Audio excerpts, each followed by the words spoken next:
In this video, I'm going to talk about three-letter syllables. A three-letter syllable is always consists of a consonant at the beginning, a vowel in the middle, and another consonant at the end. And so this is considered a closed syllable because it ends in a consonant, which is also one of the two endings. We will discuss the second ending later, but first let's focus on this consonant ending. Now let's have examples of words with three-letter syllables in them. The first example is bugas, meaning uncooked rice.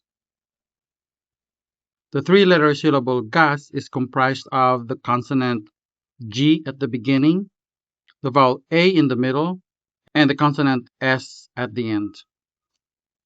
Native Hiligaynon words may also end in three-letter syllables, and in the case of our example here, the syllable gas ends the word bugas.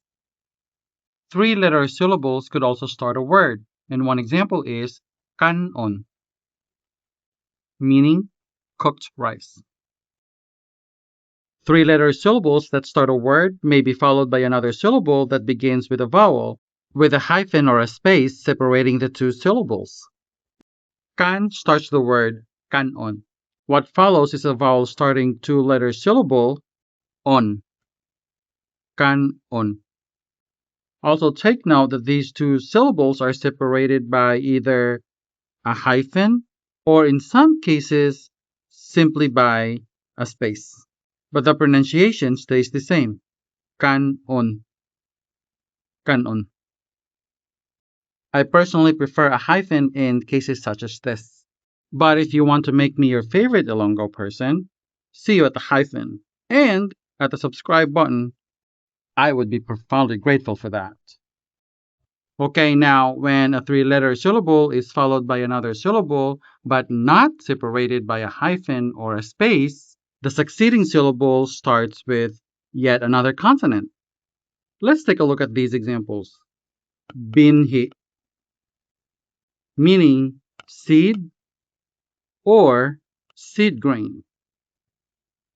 Binhi is started by the three-letter syllable bin, which ends in a consonant. It is followed by the syllable hi, which starts with yet another consonant. In this case, the consonant H. In a case such as this, when the first syllable ends in a consonant followed by another syllable that begins with yet another consonant, these two syllables are not separated by either a hyphen or a space.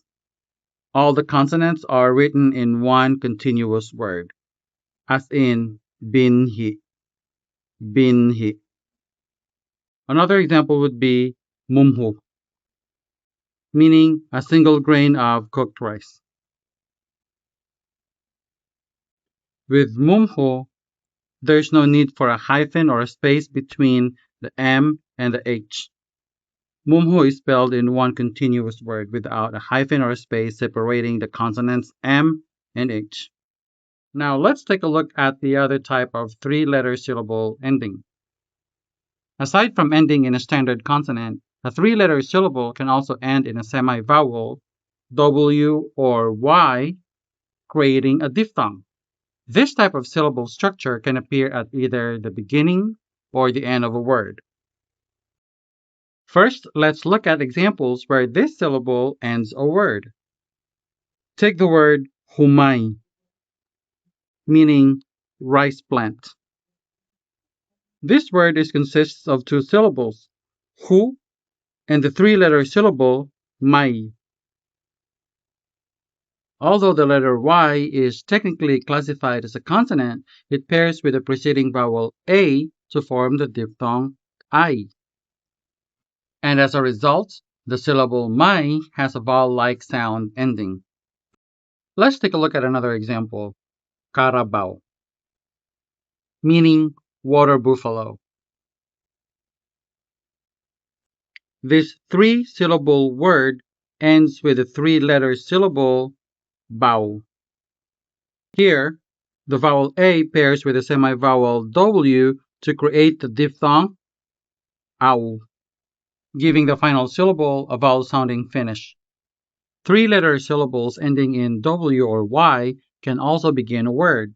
When this occurs, the succeeding syllable, which starts with a vowel, is typically separated by a hyphen or a space to preserve the distinct sound of the diphthong. Let's have some examples. The first one is sawid, which means a supernatural phenomenon where a malevolent entity traps a person's spirit, causing severe illness or death. Now, some kind of sawid is coming your way if you're not going to hit that subscribe button. Now, let's get out of the supernatural context of sawid and jump back into its linguistic gymnastics. The initial three-letter syllable saw ends in the diphthong ow, formed by A and W. Notice how it is separated from the next syllable by a hyphen, or in some instances, by a space. Another example is tayog. As a noun, it means a shake or a tremor. But as a verb, it means to shake or to quake. The first syllable tay is a three-letter syllable that ends in the diphthong I, formed by the vowel A and the semi-vowel Y. As with the previous example, the second syllable og is separated by a hyphen, or as you may have already guessed, by a space. When a syllable ends in a consonant and is followed by another syllable starting with a consonant, they are joined together without a hyphen or a space. One example is the Hiligaynon word tauhay,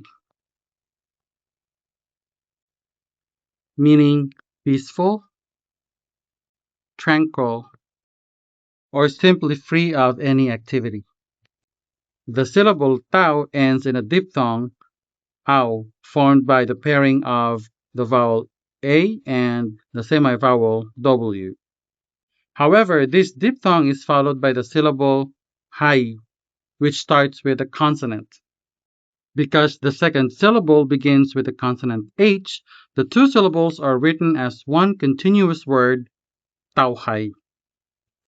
Now, what's fascinating about this word tauhay is that it's going to enter my mind only if you're going to hit that like button and the subscribe button if you haven't already. Now, here's some fun facts about rice. When rice is still rooted into the ground as a plant, it's called humay. Humay. When rice has been harvested, threshed, and taken out of its husk, it has now become bugas. Bugas. When rice is cooked and ready to be eaten, it's called kanon. Kanon. Now, when kanon is separated into individual specks, especially those that are leftovers or have been wasted, is called mumho. Mumho. In the next video, I'm going to talk about syllable boundaries. This is Angelo, your Hiligaynon tutor. I normally post a video lesson every week, but I wasn't able to do so in the past 2 weeks because my niece has sadly passed away. But from here on out, I'm going to post a video lesson every week. Madamo gid nga salamat. Please like and subscribe.